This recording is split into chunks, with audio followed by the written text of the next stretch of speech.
Hi, nice to meet you. How's it going tonight? I'm good. I'm doing good. Great. So what's your name and your role in the film? So I'm Eric Cortes. I directed the film I Don't Want to See You. It screened at 3 p.m. It's just a short that I did. It's kind of based around a project a friend of mine did. His name is Chris Berry. He's a producer, instrumentalist, sort of makes instrumental music.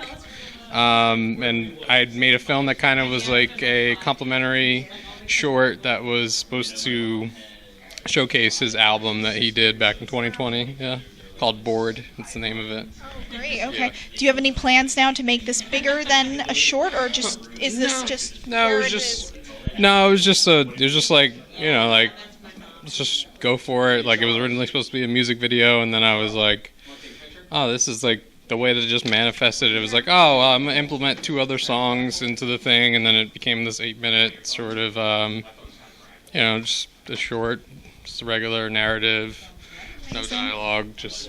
Oh, no dialogue. Wow, it's amazing. Yeah, I just felt like it was a good challenge for me to do. But it's also like it makes it a lot easier because you don't have to worry about sound and stuff. So, especially with low budget and all that, so you could dedicate a lot of the budget on more of the visual stuff and the lighting, and so that really kind of played into our favor. But yeah. Did you work during COVID? Yes. Yeah, we actually we shot in October of 2020. So yeah, we were like pretty much like it was still early, so it was like everybody had to test and get masked, even though it wasn't some sort of like union thing. Like, I just had to make sure that the crew was like, make sure everybody gets tested, actually like PCR tests if they can, and that was stressful.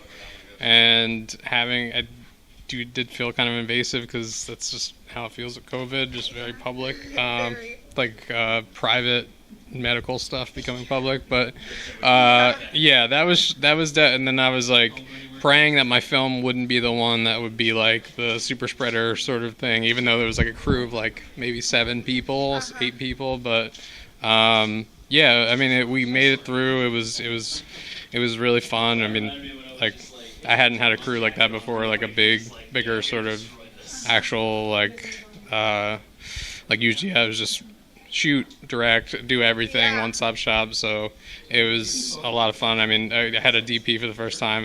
My DP, Tom Carson, he was great.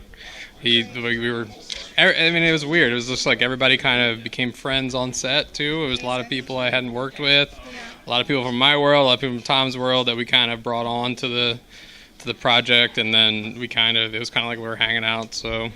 Yeah. That's amazing, because always when you're working with a crew for a first time, it's navigating everything. Plus during COVID, it's just you had to deal with a lot. Yeah. So it was cool, and it was like my friend's music that we're baking around. So it was in his apartment for the most part, the interior stuff. So it was very close to home, but also like it was very exciting to collaborate with him, and he was just helping us out where he could, and so.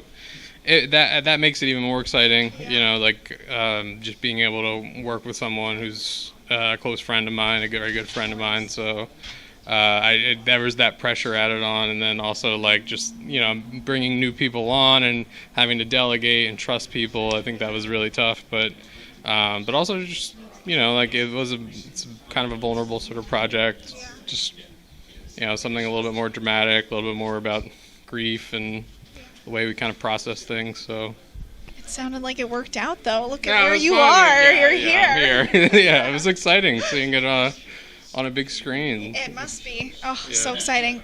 Well, thank you for taking the time to talk with me. I appreciate Congratulations again. Yeah. Great. Thank you.